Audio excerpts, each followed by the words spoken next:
Movement. Movement of any kind is generated from one of three sources. Either central pattern generators. Now, these are generally in the spinal cord. Welcome back to another wonderful masterclass by Andy in terms of drawing. This is about as good as I can draw. So these are here, roughly here in the spinal cord. Number two, upper motor neurons, here in the brain. Or number three, the lower motor neurons, which will exist in the limbs, for example, like this. As we touched on in the previous lesson within this module on memory, we will know that once something has been learned effectively, it is then handed off, if you like, passed off to the central pattern generators. And if you remember the analogy I used before, it's a bit like your hard disk in a computer.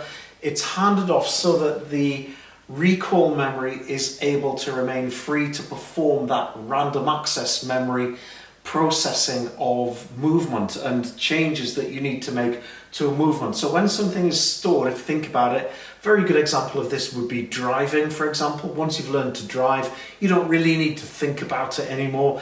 It's just passed off and you're just able to do it without really thinking about it. So these things then are handed off to these central pattern generators, along with walking, chewing, all of those, breathing, all of those things. The upper motor neurons here, these are going to be used when you have to think about it. So if you like, this is where the recall memory is. This is going to be where you are going to do your thinking and processing. Let's say, for example, I've told you to throw and catch this pen. Let's say that you're new to it, and then we have to do this. And now I have to actually think about it. Now I'm going to be using my upper motor neurons here.